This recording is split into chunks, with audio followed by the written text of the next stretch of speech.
Good morning, students. Today we are going to start class 10 English Supplementary Reader, chapter number 6, The Making of a Scientist. It is written by Robert W. Peterson. Students, it is the remaining part of this chapter. Now we begin.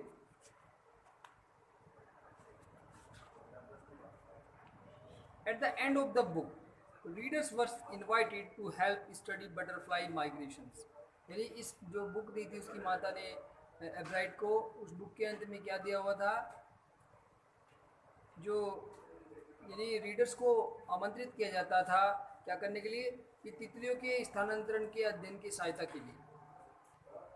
They were asked to tag butterflies for research by Dr. Frederick A. Urquhart of the University of Toronto, Canada. और जो उन्होंने जो Toronto Canada के विश्वविद्यालय के जो professor थे doctor Frederick ए आर्क्यूहार्ट जो थे, उन्होंने रिसर्च के लिए तितलियों को पे टैग लगाने के लिए बोला कि आप उन जो इस प्रकार की तितलियाँ हैं उन पर टैग लगाइए, जिससे मुझे पता लग जाए. And soon Ebright was attaching light adhesive tags to the wings of monarch. और जो मोनार्क पर जाती थी तो जल्दी क्या किया उन्होंने, क्या नाम है इनका, एब्राइट ने एक जो हल्का सा अधेसिव कहते हैं चिपकने वाला पदार्थ, उसको टैग कर दिया, यानी इस पर फीता लगा दिया या कोई भी चीज़ मोनार्क बटरफ्लाई पर. Anyone who found a tagged butterfly was asked to send the tag to doctor Urquhart. यानी और ये कहा गया लास्ट पेज पर बुक की कि जो भी इस प्रकार की तितलियों को टैग लगी हुई तितलियों को ढूंढता है या मिल पाता है तो उसको डॉक्टर अर्कहर्ट के पास में भेज दे. The butterfly collecting season around reading last 6 weeks in late summer. तो जो बटरफ्लाई को कलेक्शन करने का जो सीज़न था वो रीडिंग स्थान जो था पेनिनसुला का, तो वहाँ पर वो 6 हफ्ते तक चलता था गर्मियों में. If you are going to chase them one by one, you will not catch very many. अगर तुम उसे पकड़ने की कोशिश करते थे उन तितलियों को तो तुम एक साथ नहीं पकड़ सकते थे उनको. So the next step for Ebright was to raise a flock of butterflies. तो अगला क्या स्टेप था, एब्राइट ने अगला कदम जो था तितलियों को पालने का था. उसने सोचा कि सभी तितलियों को पाल लिया जाए जिससे वो एक साथ उसके पास में आ जाए. He would catch a female monarch, take her eggs. तो उसने क्या किया, यानी वो उसने फीमेल जो मादा मोनार्क प्रजाति की तितलियाँ थी उसको कलेक्ट करना स्टार्ट कर दिया, पकड़ता और टेकर एग्स उसके अंडे को कलेक्ट कर लेता and raise them in the basement through their life cycle. और अपने बेसमेंट में उनको रखता था इकट्ठी करके तितलियों को. हर प्रकार की तितलियाँ रहती थी, छोटी बड़ी जो मोनार्क प्रजाति की थी, और उनका पूरा लाइफ साइकिल देखता था पहले कि कैसे कैसे वो बड़ी हुई.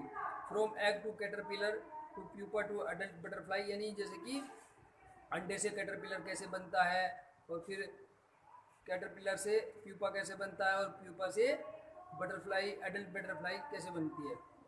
Then he would tag the butterfly's wings. उसके बाद में वो बटरफ्लाई के पंखों पर टैग कर दिया करता था एंड लेट देम गो, उन्हें जाने दे जाता था. For several years his basement was home two thousand of monarchs in different stages of development. और कई वर्षों तक उसका जो बेसमेंट था उसमें 1000 प्रकार की मोनार्क तितलियाँ जो थी उनकी अब वो विभिन्न अवस्थाओं का घर बन गया था. Eventually I began to lose interest in tagging butterflies. Writer कहता है कि धीरे धीरे परिणाम स्वरूप क्या हुआ कि मेरा रुझान जो था तितलियों को टैग करने का वो बहुत कम होता चला गया. It's tedious and there is not much feedback. क्योंकि ये प्रकृति के स्वरूप था, उसका कोई फीडबैक भी नहीं मिल पा रही थी अभी तक. एब्राइट said in all the time I did it. एब्राइट ने कहा कि जितना भी समय मैंने इसे किया. ही लाफ्ड, वह हंसा. Only 2 butterflies I had tagged were be captured. यानी केवल मुझे 2 ही तितलियाँ मिली थी जिनको मैंने टैग किया था, वापस मेरे पास आई थी. And they were not more than 75 miles from where I live. और वे ज़्यादा दूर नहीं गई थी, केवल वो मेरे घर से जहाँ मैं रहता था 75 मील ही दूर जा पाई थी, फिर वापस आ गई थी. Already the competitive spirit that drives Richard एब्राइट was appearing. अब पहले ही प्रतिस्पर्धा की भावना जो था रिचर्ड एब्राइट में बहती हुई प्रकट हो रही थी. I knew that for the next year's fair I would have to go do the real experiment. और मैं जानता था, राइटर इब्राइट कहता है कि मैं जानता था कि अगले वार्षिक मेले के लिए जो मेला लगता था, साइंस एग्जीबिशन लगता था, उसके लिए मुझे कोई ना कोई एक रियल जो है एक्सपेरिमेंट करना पड़ेगा। The subject I knew most about was the insect work I had been doing in the past several years.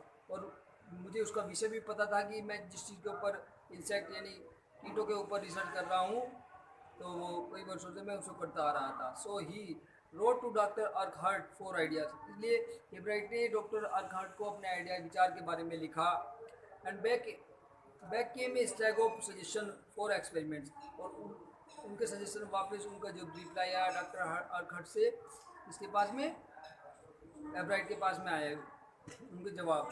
Those kept Ebright busy all through high school and led to prize project in the county and international science fair. हालांकि Ebright को उन्होंने high school तक भी व्यस्त रखा इन बातों ने, और देश में अंतर्राष्ट्रीय मेलों में परियोजना के लिए पुरस्कार के लिए उन्हें लीडरशिप भी इंटरनेशनल साइंस मेले में उन्होंने भाग लिया। For is 8th grade project. और जब वो 8th ग्रेड के में प्रोजेक्ट बनाया उन्होंने, Ebright try to find the cause of the viral disease. तो उन्होंने एक वायरल बीमारी का कारण खोजा that kills nearly all monarch caterpillars every few years.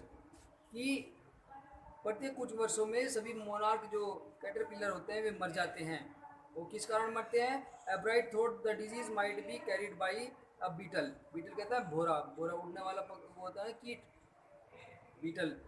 तो एब्राइट ने सोचा कि जो ये बीमारी है, वायरल डिजीज जो है, वो एक बीटल के कारण होती है। He tried raising caterpillar in the presence of the beetles. उसने क्या किया?